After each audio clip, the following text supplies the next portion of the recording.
And fracture is incredibly easy to do, and the product is actually much cooler and nicer looking, I think. So all you do, well, the founders of Fracture just founded it around this simple idea. There should be a better way to print and display your photos. And that's exactly what this is, right? Yeah. Yeah. They're because beautiful. all you do is upload your photo to fractureme.com and select the size that you want. And then they send it to you, and it comes packaged in this really nice, environmentally friendly package. And it looks great. And they really do look great. They're almost kind of glowy, I think, or luminescent. I don't know. Mm-hmm. And there's like a glossy element to it. Yeah, it looks like it's part of the glass. I don't know how they do it. They say it's printed on glass. I mean, it just looks like it is the glass. The picture is the glass. I'm actually really excited to be on an episode sponsored by Fracture, because I found out about Fracture through you guys probably 2 years ago, maybe. And they look awesome. The frame and the picture combined. I've told so many people about them. Good. Thank you. Yeah, because they're loyal sponsors, and they're going to be around for a little while, and I'm really happy about that. If of all the sponsors, I'm glad that they're the ones that want to sponsor us on multiple episodes like this. So, what's the picture that you might get done?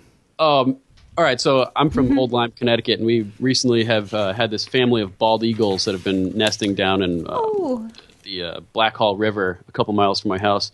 And so last year I was doing a lot of scouting and taking pictures of these eagles flying around, and I got this awesome picture of an eagle flying right overhead with the camera focused on the eagle with a blue sky in the background, a couple white clouds mixing it up, and out of focus branches kind of like creeping in front of the eagle as it's flying along. It's a really awesome picture, and I'm going to get it printed huge on a Fracture. Nice. Awesome piece of glass. And I got one here that I'm going to get. I'll show it to you, Karen. Okay. I'll send you guys the eagle picture too. So. Yeah, I want to see it. You guys, can you describe that?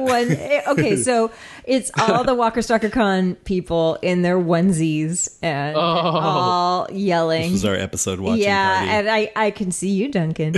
I am Iron Man. You are Iron Man in your cute onesie, and there's Tigger right behind you With my claws, see? Yeah, The crazy face on.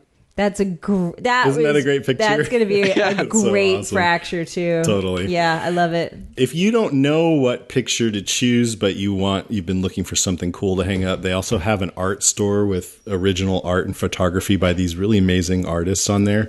It's fun to just go on and look around and see if anything strikes your fancy. So that's at fractureme.com too. These things start at $15. They're shipped to your door. They're free shipping on orders over 100. Did you get that Mother's Day present yet? You get 15% off when you order from fractureme.com. That's, by the way, fractureme.com, and use promo code GAC. And we thank Fracture for their support. Thank you, Fracture. Seriously cool stuff. Check it out, guys. Obvious threat to untold numbers of citizens. The people it kills get up and kill. Are they slow-moving, Chief? Yeah, they're dead. They're all messed up. This is a Walking Deadcast news update. So Tyler James Williams, a.k.a. Noah, did an interview on EW.com. They asked, how did you get the grim news about Noah's demise? He said, what's interesting? I called it ahead of time before anyone told me. He said, so I'd read the script for a few episodes back, and I noticed there was something that Rick did that I don't think actually made it into the episode, but it was a tip-off. And I was like, oh, I'm going. I'm done. What was it? I think that it was where we first all get into the house in Alexandria and we're sleeping. And in that script, Rick was supposed to lay a blanket over Carl and kind of tuck him in. But in that moment, he also lays one over Noah. Aww. And I went, that's it, and pulled it over his face. No, I'm just kidding. That's it. I'm done. I'm gone. So it kind of spread the rumor around set. And I was talking to Norman about it. And he was like, there's no way. You haven't been here long enough yet. I said, watch, that's it. And then when Scott Gimple called me, I was like, yep, I had a feeling. And then he calls everyone else up to let them know. And they were like, yeah, he knew. He was already saying it. Scott said that scene had nothing to do with the death, but for some reason that was the tingling in my spine. It tipped me off. There's been a lot of deaths this season. There have been, I know. It's my favorite season so far. Kind of ironic circumstances surrounding Noah's death, too, as well, because the previous week when some major character died, Hacksaw Jack posted a fake meme with a picture of Noah and a hashtag RIP Noah. So people who hadn't seen the episode yet thought that Noah had died last week. Wow. That could be dangerous because if you got the timing wrong. People might think that Hacksaw Jack was actually spoiling it. Yeah, he had no idea. That's hilarious. Hacksaw, you bastard. We could really mess with people doing that kind of stuff. We won't. We won't. Don't forget to vote. Tara's dead. We didn't talk about Tara. She's not dead. She's unconscious. And she's about to be saved by a drunken doctor. So we'll see. Oh, yeah. That same interview, they say, we also saw a glimmer of hope at the start of the episode where Noah tells Deanna's husband that he wants to learn how to build things and he plans on being around for the long haul. He says, oh, yeah, there's a lot of smiling at the top of the episode, and that's when you know something bad's about to happen. Whenever people appear happy and hopeful, somebody's about to eat it. On one hand, I'm sure as an actor, it's great to get a big heroic death scene. On the other hand, it must be nice knowing that this is a death that's going to move the story in a big way. He says, yeah, I know it's going to propel huge storylines, which is so exciting being a fan again. Like with Steven and Glenn, this is going to propel something huge for him because Glenn has never lost anybody that closely before. He and Noah were similar in that way. They were the two who kind of showed up into this group without a family. So for Glenn to lose him that closely, it's going to send him on this incredible journey I can't wait to see. Yeah, he seemed pretty distraught. Yeah. An incredible journey. I mean, I think he would just be sad and maybe kill himself. That doesn't sound that incredible. But we'll see. Okay, next, Robert Kirkman talked about the spinoff at South by Southwest. He was on some panel. They said from the beginning of the show, or he says, from the beginning of the show, one thing we've heard is what's going on over here or there. So the intent of the new show is to expand that world and show another corner of the United States and what's happening there. The timeline is taking place a little bit earlier time frame than the original show. Rick Grimes woke up from a coma and was like, oh man, zombies, weird. We're going to possibly see that unfold a little more on the other show. But I wouldn't call it a prequel because the entirety of the show is not going to take place before The Walking Dead. It will eventually form a path running concurrently, which is exactly what I've been saying because Rick was only in a coma for 2 weeks during the zombie apocalypse. Do you think he woke up and said, oh, wow, zombies weird? No, but I think Kirkman's the kind of guy who, when you ask him to make a zombie sound, he says, woo-wee. Then he goes on, one thing that we're doing with the new show that we're trying with everything is it's not derivative. It's standing on its own. You can watch it by itself and get your own experience. But if you're watching both shows, there are things like, oh, they discovered this or they discovered that in a different way. There are a lot of things about the Walking Dead world these characters have to learn or figure out to get by. And there may be some things that are discovered in the companion show that haven't been discovered in the other show yet. So, yeah, that's kind of interesting. We're all infected. Or like, if you touch a zombie right here, they just fall apart. If you touch them here, they get tickled and they laugh. They light up, yeah. The Vulcan death grip really is a death grip. Right. So there could be like a thing where, oh, they encountered a zombie in season 4 in The Walking Dead that could do this, and now we know why that was. So we're going to be doing things like that and are going to be pretty cool. But for the most part, the two shows should be able to stand alone. And then we're going to cross it over for an Avengers movie, and it will be great. You made that up. No, he said that, but he's a jokey kind of guy. It does sound like something you'd add. I know. That's why I admire him so much. And then finally, seasonzero.com reported that though the pilot of the spinoff was filmed in LA, the production will now move to Vancouver for the remainder of the first season. That's only one site I saw that on, but people do film a lot of stuff in Vancouver, so it might film up there. It's beautiful. Cheaper too. Shooting is expected to start in early April for a likely launch this summer. I'm pretty excited. Yeah, me too. I'm getting more and more excited about it, but we won't know if it's any good until it comes on. You know, I'm actually a little dubious because spinoffs can sometimes be so bad. But I have to tell you, Better Call Saul is fabulous. Mm-hmm. Yeah, so, how about that last episode? I haven't seen it. Oh, me neither. Don't say anything. Everybody dies. Oh my god! Oh no, it's over. Spoiler alert. Frasier was not bad either. Yeah, Frasier was great. You're right. Mm-hmm. Laverne and Shirley. Well, maybe that was a spinoff, wasn't it? Yeah. Yeah. It was. Yeah. Joni loves Chachi. Just kidding. I watched it. We could go on and all on. Right, let's end the pop segment. culture references, no bounds. All right, that's it. It's now time for, and I'm going to look up more spin-offs later because now I'm curious, but now it's time for Listener Moans, Groans, and Grunts. Before I forget, Duncan, would you do us the honor of Oh, man. The zombie sound? Yeah. I get to do one? Yeah, baby. Please. That's awesome.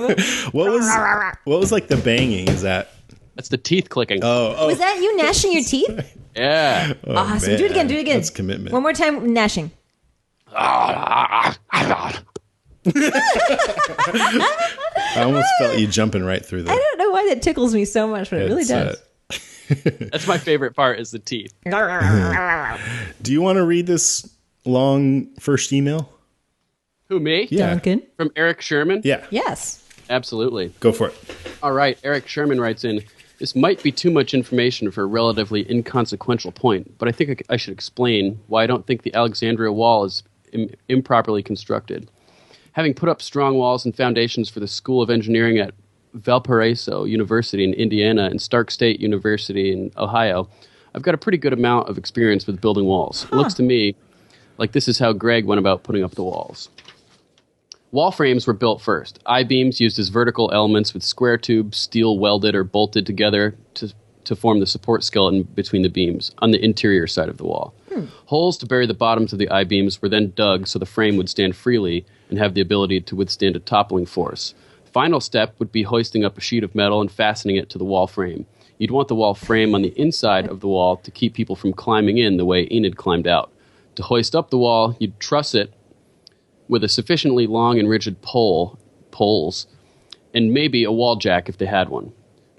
Quote, but the trusses are still on the outside of the wall and could be climbed by an invading band of hooligans, unquote. Yup, my first guess is they were in a much bigger hurry to erect it than to take down all the supports. Those supports are actually just a false work support system that can be removed once the sheets are fastened securely to the frame. So do you get that? That basically he's saying those things that we thought were like to shore up the wall were actually just to help put it up. So Yeah, they were in too much of a rush to take them down. Is that quote from us, the hooligans? It does sound like something we'd say. Well, we've talked about that. We have talked about that. I mean, I think they mentioned it in the episode, maybe. I don't know. Hooligans with their shenanigans. They're invading.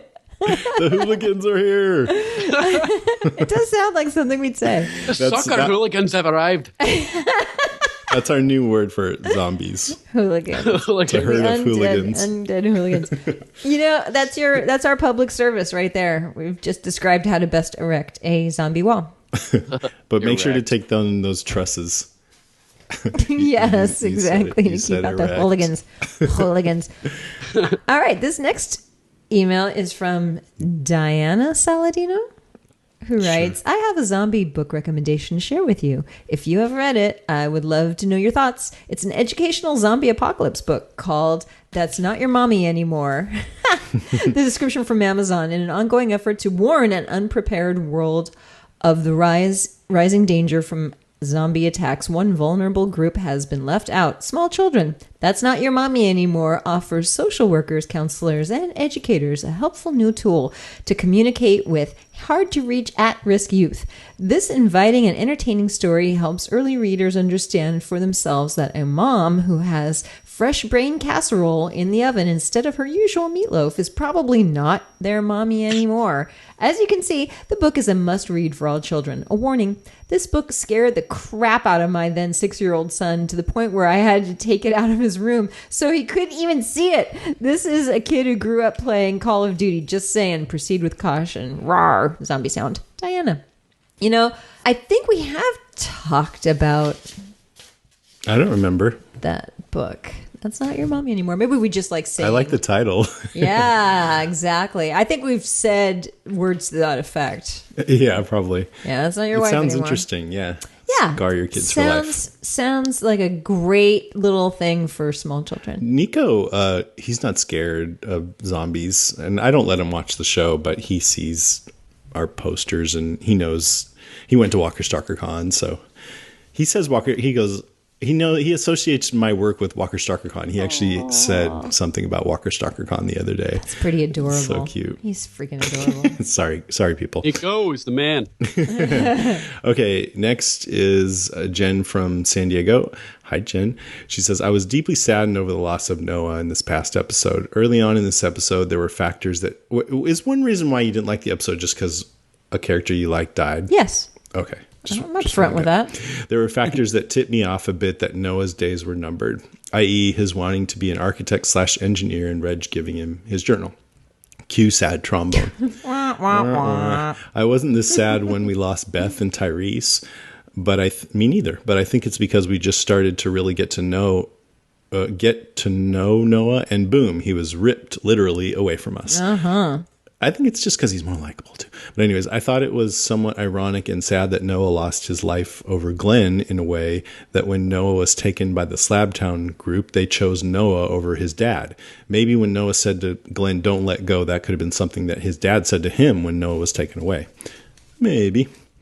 Lastly, the letter A for Alexandria has been bugging me. Obviously, we know that it stands for Alexandria, but could there be more meaning behind it? If you recall, there was the letter A carved into Father Gabriel's church, and one of the train cars at Terminus had the letter A on it too. Am I overthinking this? It does seem like there's something with the letter A.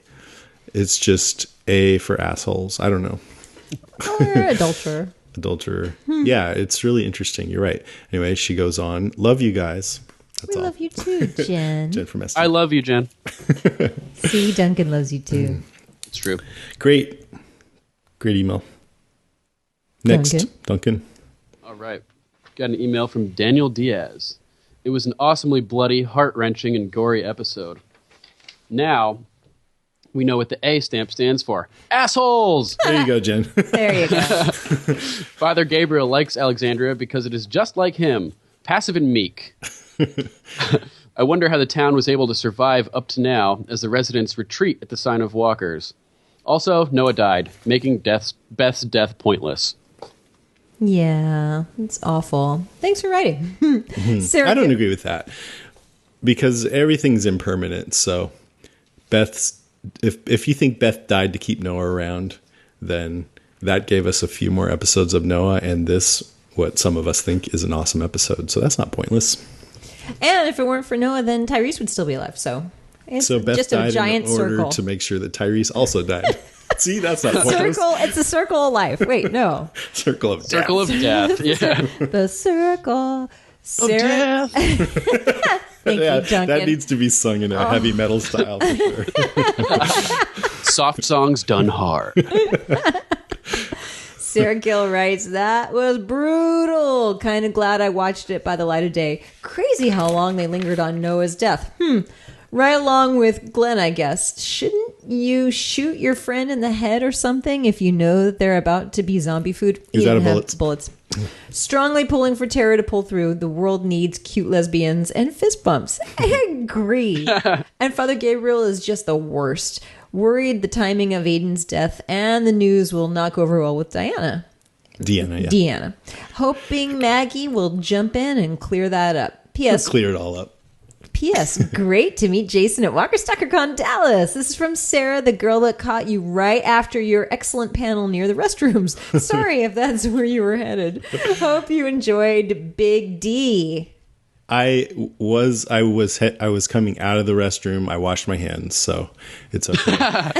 and it was really nice to meet you too. And I don't know what the Big D was. Like the But Big Jason D loves double- Big D. You know what Big D is? Dallas. Oh, I won't even say talking what I about something. Hope you enjoyed your Big D. the Yes. big dump I just took. Get your head out of the bathroom. Sarah. You had to go to Cleveland and send a fax.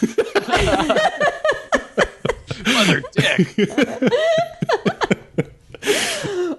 PSS, poor Tyler James Williams being so sweet to all his fans, knowing his character was a day away from me.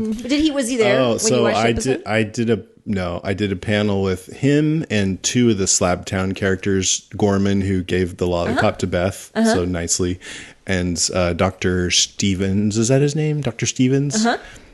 And he didn't let on at all that we were about to see him die. But they're looking back on it now, I'm imagining maybe there was a poignancy to the way he was up there. Yeah. I just thought he seems like a really cool guy, but maybe he was just feeling extra emotional too, And he didn't mention that his next gig or anything. No, because I didn't know about it. Good. If I would have researched my panel, then it would have spoiled this for me. But luckily, I didn't. Yeah, that is lucky. Yeah, just go with the flow.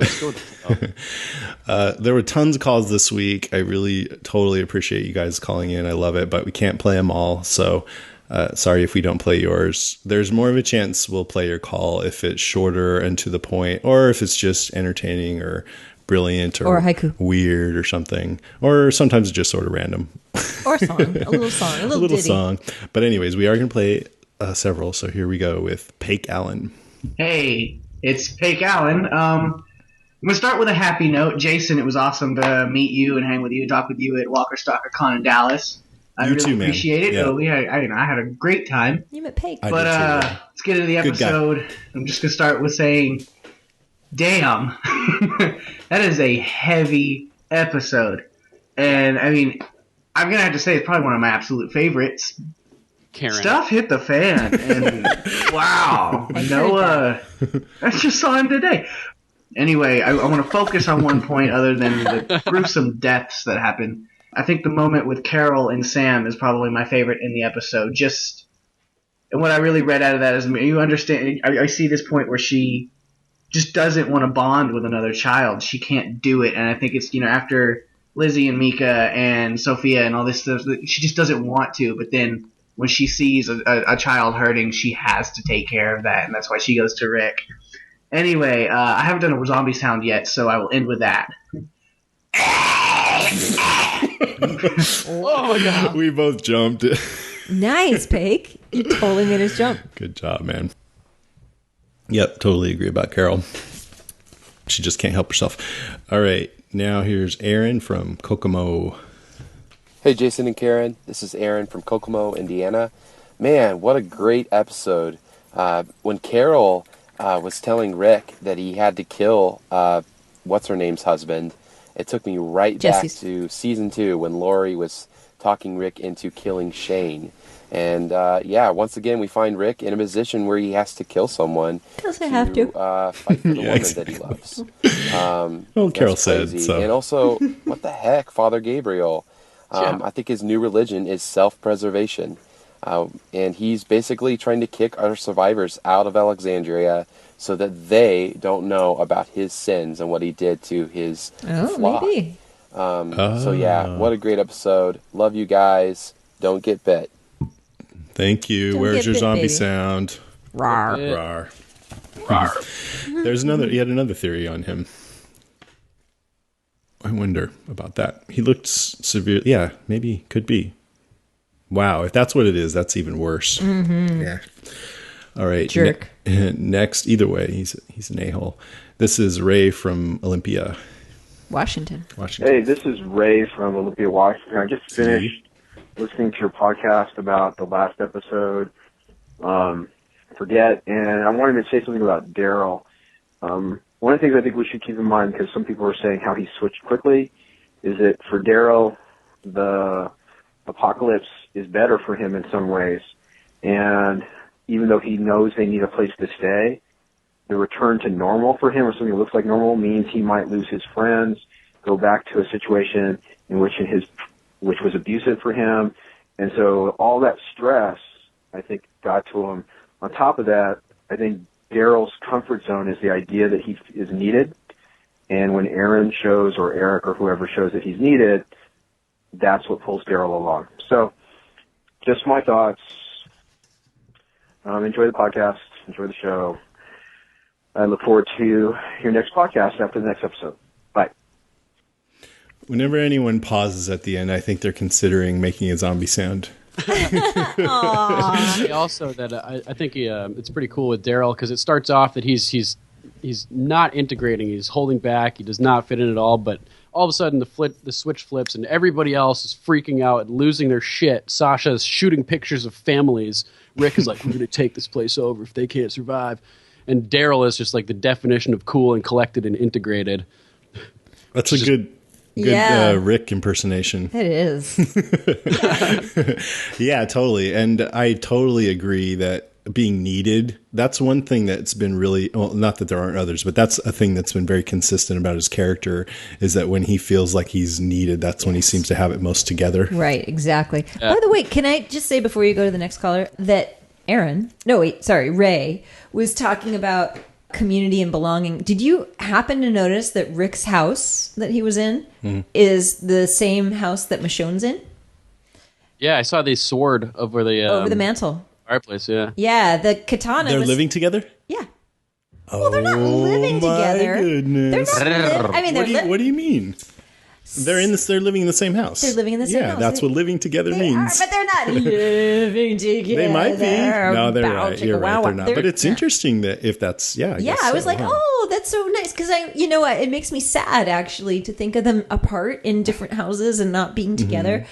And it made they've had such a strong arc together where they've really bonded. Yeah. And so, they even lived in the same house before for a little while. Yeah, they did. And so I was hoping, and actually, because Carol kind of came into the house at the very end, and she came in so matter-of-factly, she didn't knock or whatever, so I thought, oh, maybe she lives there too. Oh, it's like that show with Three's all Company? the multiple wives. Come and knock on our door. Sister wives? Yeah. Now they're just trying to get Jesse in on the mix. Big Love, that's what I was thinking of. Jesse, yeah. Come be a sister wife. So do you think Rick's man enough for they're all in of this you. different rooms? Yes. They have the same bed? Are they sleeping together? No. I'm just kidding. But Do you get what I'm getting at? Just kidding. Rick is building a harem. Interesting. There would be some harems going on. I don't Depending want to on spoil the comic. The mix of male, female, and preference. Can you talk? Is there such thing as a male harem? I bet there's a different name for it. A harry. I bet Cleopatra had one of those, probably. Probably did. Okay. Next call That is. seems like a lot of trouble. Maybe more than it's worth. Yeah, on both sides, Just baby. On both sides. Timothy from Louisiana. Hey, Jason Kansas, Timothy Johnson calling back again, and what episode? I give it 10 out of 9. I love this episode, and shout out to Greg Nicotero for making it as gory as possible. That was just amazing, and I was not expecting Noah to die either.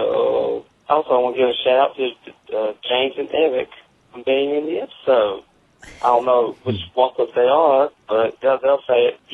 Here's my prediction. I predict Carol is going to poison Sam with the cookies. Actually, put poison in the cookies. No. I also predict that Rick is going to kill Pete. Yep. That's going to go down, so I can't wait. Okay, talk to you later. Bye. Why? That's twisted, man. Why would you think that, Timothy? She's not going to do that to the little boy. Timothy scares me. I don't even think Carol's that That's crazy. Awesome. You need to get some sleep, man. No, I'm just kidding. But I'm just teasing. But I loved your call. Thanks. That's awesome. Agree with everything else you said. One more call. This is Duncan submitted this call. I have not yet listened to it yet, but this is my friend Josh Bubb. Here it is. Shout out, Josh. I have a theory. In real life, as on The Walking Dead, there's a strong correlation between porch dickery and spousal abuse. Basically, if you're a porch dick, you probably hit ladies. Oh, and here's my zombie noise. Ooh, good. Nice. Yeah. Porch dickery. Yeah. That's pretty well. Have we ever seen any other porch dicks on the show? I don't know.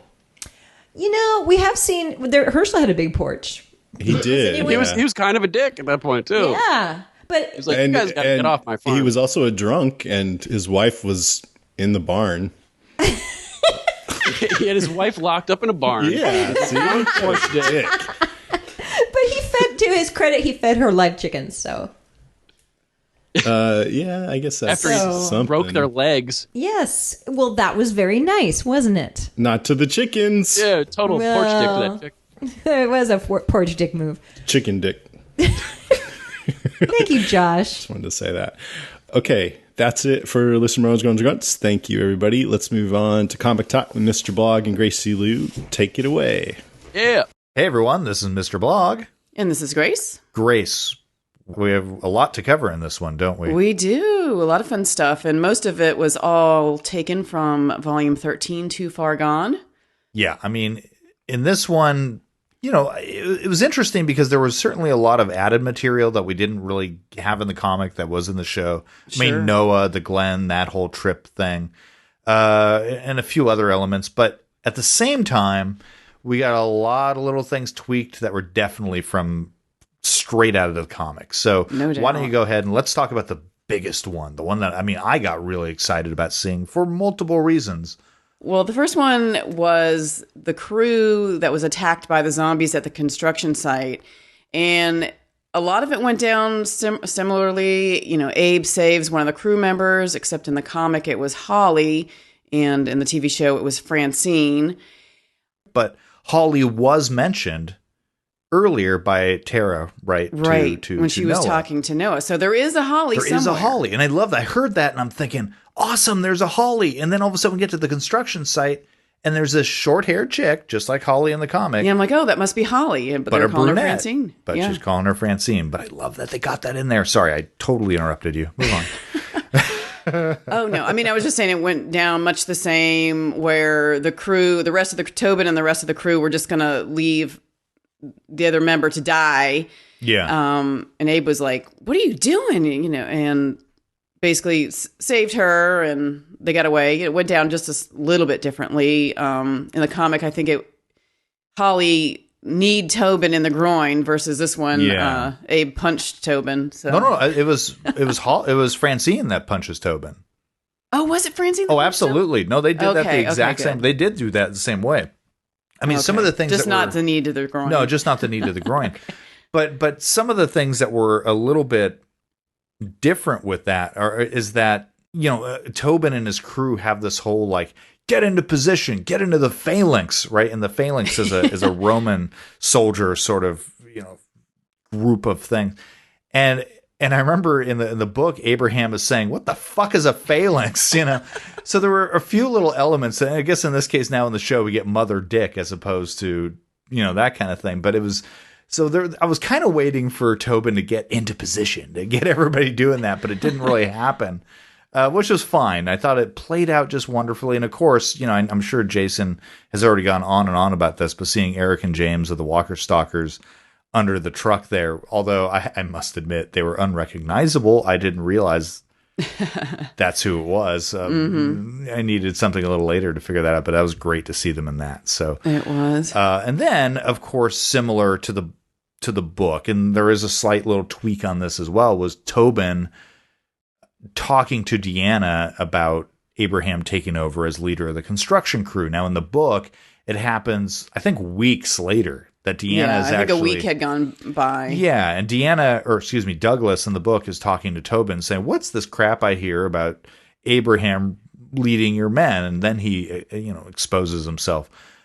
But, of course, in the TV show, Tobin seemed to bail on them the same damn day because he said they're still working back there. What did he do? Take one of the cars with his tail between his legs going, oh, they were mean to me, so it had a little bit of a different feel than Tobin. I kind of grew to like Tobin in the comic. So, yeah, well, I don't know. I kind of liked him in this. I show kind as of well. respected him for going to Deanna and saying, Abraham's the right man for the job. In much the same way, except he wasn't called out by the leader. And I have to say, when Abraham did take control of the crew, that was the first time I really felt like there he is. There's our Abraham. Yeah. He's there, I agree. That seems so true to the character, and I was really excited to see that. So yeah, because much of the rest of his story has been a bit different, Yeah, well, I felt like his attitude, just there's been something different, and I don't know if that has to do, with a certain Daryl Dixon's presence that kind of took that place of that right hand tough guy. Sure, because he's kind of had to take a back seat a bit. He absolutely has. So it used to be Tyrese that was that right-hand man, but Daryl was there, so Tyrese got downplayed. And then Abraham stepped in to become Rick's new muscle man, in a way. Mm-hmm. I mean, he was the one that was with him with the Marauders, with the possible buggery, and instead they made that Daryl. So everybody, Daryl keeps getting all of these main characters' roles. So it was really nice to see Abraham step into the role that we are familiar with him having. I was just liked really to see pleased. I liked it. Okay, what's another thing? Okay, another thing is Gabriel, and this was, oh my gosh, I didn't think they were going to go here, but Gabriel warning Deanna about Rick's group and saying that they're dangerous and that she'd made a mistake letting them in. And all that was a pretty big scene in the comic, but Douglas reacted much differently than Deanna. I think she's a little... Totally, yeah. She's a little more even-keeled, even-tempered, and Douglas kind of has a temper on him. And, Douglas basically in the comic handed Gabriel his ass. It was basically like, yeah, I know what Rick did. Mind your own business. And well, he said, like, I know what Rick did. I know what Rick did. I did horrible things too. Yeah, like you said, mind your own business. Fuck off. Yeah. Go to church and leave me alone. Don't bother me with this shit, And even in the way it began was in the book, Gabriel was, he spoke a little bit more about, oh, now I understand, Jesus, what I'm supposed to be doing here. He gave a little more explanation for what he was going to do than just sitting there freaking out over strawberries and ripping the Bible. I guess there was a little more exposition in the book than there was in the show as for him coming to that. But I preferred the Douglas approach to Gabriel. Well, yeah, I think it might go down a little bit differently. With Maggie listening in. Well, Maggie's there, but also, Deanna's son getting killed. And so maybe, maybe there'll be some repercussions there. But also, and Nicholas, that's a very different thing too. Nicholas never got himself in any of that kind of trouble. Right. Did you notice a bit of a mustache on the actor? He did. I was like, oh, he does have a mustache. He does. Maybe he's working on one. Keep going, kid. It'll grow in eventually. That's cute. I like seeing that as well. And then, of course, we go to Pete. Now, Pete, there was no scene of him having a brewski as he's telling Rick that they're going to have to be friends in the book. But as far as the allegations of any sort of abuse going on in that family, we had a black eye in the comics, so that was a little more than we're getting here. I don't know. This whole thing is a little odd. I think Rick going to Jessie when she's building her, talking about the owl sculpture and explaining all that is very similar in the book to when Rick is going to her house and she's hanging up laundry. She's hanging laundry, yeah. And she's freaking out going, oh, you shouldn't be here. A little bit different than this scenario. Yeah, and of course, it would, in the TV show, they have Carol really, who's the one that's suspicious about the abuse. Which makes sense. That makes a lot of sense. Oh, yeah. I bet she knows all the, the clues and she could pick up on that. So, yeah, and that, I think it was Rick that tells Douglas that Pete was going to have exile or death for this sort of thing. And it was funny because I didn't really remember that until I went back and skimmed over that section a little bit. Because when Carol said, she's like, you know what you have to do? You have to kill him. I was like, whoa, that's a bit extreme. Yeah, no kidding. I think, and I really hope, we have not heard what Jason and Karen are saying about this, but I'm really hoping at least one of them said, that seems a little extreme to go to that point so quickly. At least exile or maybe jail or, hey, just try separation for a little while. But death? Wow. In the comic, they try separation for a little bit. It doesn't work just because, we'll get into spoil. We'll talk about that in a moment. Once we get into deep spoiler territory, there's one little wonderful nugget that popped up. Yes, and this is not one that I noticed, but one of our, I think you noticed it, and then one of our Twitter followers, Nedro, pointed it out to me, and it was the van, and it had, I guess it's a Phoenix emblem on the side, and it's similar to the one that the group found way at the beginning of the Fear of the Hunters arc, and the van makes it all the way to Alexandria. I don't know where it is now. It's probably still in Alexandria. It's part of the fleet. Yeah. Blown up or something. But that was a neat nod there, and I was so stoked to see that because it was. I mean, it's going to sound creepy in a very 70s way. A lot of crazy things happen in that van. But that is the van that, like you said, the very beginning of Fear of the Hunters, page 1 of that volume, they're driving down the road and they see, and I think, are they still in the RV? No, they have a big truck. They have a big truck. That's right. It's Abraham's big truck. And Andrea is the one that makes them pull over. She sees this van. They get it started. And she's really stoked because I think there were mattresses in the back of the van. She's like, woohoo, we get to sleep on mattresses. And somebody's like, I don't even want to know what happened on those mattresses, but whatever. So, and I think she called the first night or whatever it was, but she was really excited about this van with this cheesy 70s logo on there. That's the van where, is it Billy? I always forget who. Ben is who. the one that Carl kills, I believe. Okay. So Ben kills Billy. Ben is.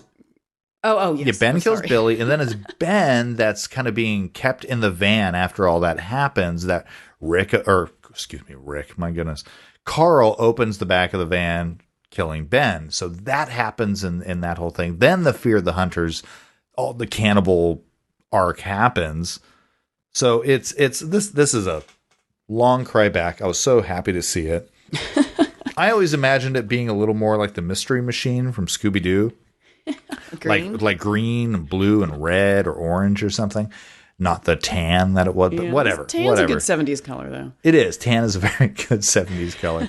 Ecru, before Ecru was a thing. So that, I think, about wraps up everything that was in the show, huh? Yeah, I think so. All right. So let's get into some deep spoiler territory. Folks, if you don't want to hear this about stuff that happens in the comic later, move forward. Hit the chapter and the episode. What do you want to talk about? Okay, well, first off, we need to read that letter. Is it from Brett, one of the listeners? So he had a great prediction. Absolutely. And this is something that, we completely missed. We've been missing this for a little while. And I got to say, wow, this guy nailed it. He sent it to Jason. So here it goes from Brett Roberts. Hey, guys, I've never written in before, but I listen every week to you guys and the Walker Stalkers. I figured this email would fit with Mr. Blog's comic talk. And Grace's. The show seems to be fleshing out certain stories from the book. The Claimers were more developed than the encounter Rick had with them on the road, and Terminus was just more development for the Hunters. Shortly after Rick and crew arrived in Alexandria, the town is attacked by a group, and when they approach the gate, the first thing he says to Rick is, little pig, let me in." I believe that this is the group being hinted at with the wolves, and I bet they will be a deciding factor in Rick taking control of Alexandria. That would make an interesting finale. Anyways, keep it up. You guys are great and make my drive to work go by faster for sure. Brett from Ventura, California. And all that praise was actually for Jason and Karen. I don't think that was meant for us. But awesome, Brett. Dude, seriously, we read this and immediately I had the massive dope slap. I slapped my head. I'm like, holy crap. Scavengers, the wolves are the scavengers. I forgot all about that.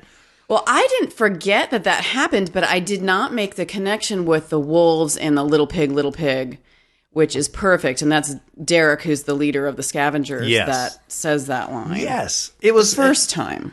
Now this, and of course, everything we've had happening in the show is an absolute direct link up to this. Because there's still this doubt about Rick's group and whether or not they're a viable asset to the community. But the key in the comic is that if it wasn't for Andrea taking out the first sniper as she was up in that bell tower, which Sasha will be in, Rick would have been killed because he's got a laser sighting right in the center of his chest, right? So, and I believe it was Heath or somebody else in the comic who then goes to Douglas saying, look, we would have all been dead if this had happened without Rick's group being here, without the suggestion of somebody in the bell tower, without this, without that, so much that they've been setting up similarly in the comic as they are now in the show is leading directly to that. They're right.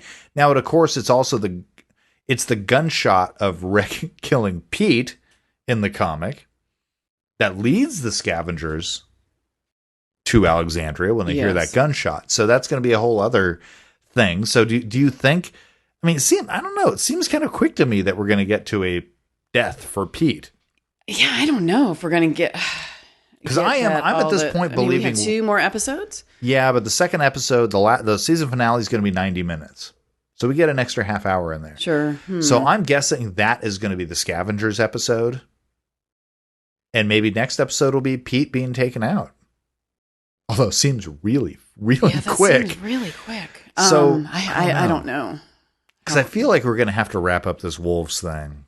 But I feel like they've been kind of plowing through this Alexandria arc too. I mean, we only That's just true. got here at mid-season. Yeah, very true. And very, we've very true. covered a lot of stuff. Yeah. And of course, far. now then one thing I also want to mention, I want to throw this out there. There's been some confusion out in internet land about where this little pigs let me in comes from. A lot of people are ascribing that to Negan and saying it was Negan that says that. Yes, so, oh my God, we're going to get Negan now. And yes, and turns out he says the same thing. Kirkman, dude, you're recycling. He forgot. He's like, oh, this would be a great line. Do you think he forgot, or do you think maybe that was just a neat little callback? I don't know. I'm thinking he know. forgot. Maybe the scavengers were once part of the Saviors group. Who knows? Oh, maybe. Ooh, I kind of like that idea. And that's why they never found out about Alexandria, is because Rick and his group laid waste to the scavengers. Maybe so. They never reported back. Ooh, maybe they were saviors. I like this idea.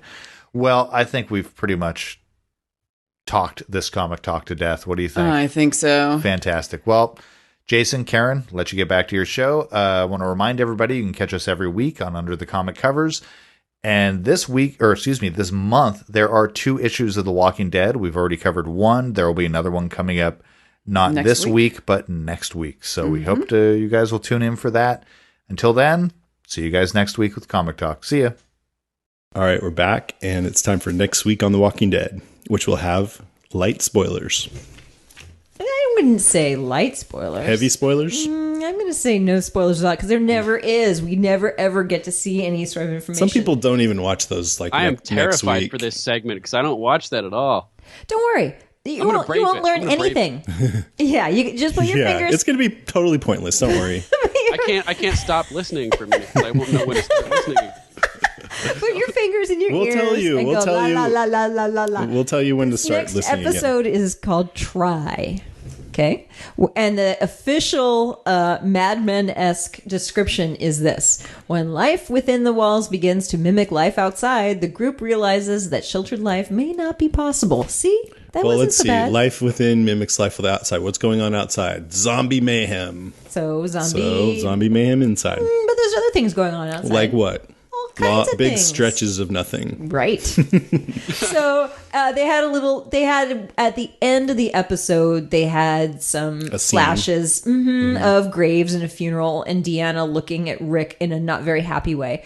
But the one that I saw actually, and this is not very spoilery, but it's kind of cute, was Carl with Enid in the woods. Oh, right. And stuck in a tree. Yeah, not stuck in a tree. A hollowed out tree. They go and they run all lost. tree. You remember in Lost when they ran into the tree because the smoke monster was coming? Nope.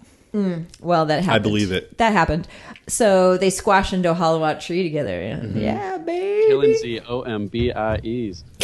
That's right, baby. Yeah, that's cute. It is. It's adorable. And lightly spoilery. Anything else? No. Okay. You guys ready to close it out? Yep. Duncan? Yeah. Yeah, okay. Yes. Mason in a onesie. That's what what spurred on the Instagram. One last reminder for this episode, podcastawards.com, Walking Dead Cast Entertainment. Thank you so much, people. 2 more episodes in this season. Next week we'll be out at our normal time, Tuesday morning. I can't believe there's already been 14 episodes this season. Yeah, it's almost over. It feels like it to me, though, because if you think back to the first episode way back in Terminus with that trough, it just seems like ages ago to me. That was October, right? Yeah, Yeah. That was a great episode. See, that's why whenever I'm like, this was the best episode of the season, I'm like, that was a damn good episode, too. It was. Yeah. All right, that's our show. Thanks for listening. Don't get bit, Ashley Renfro.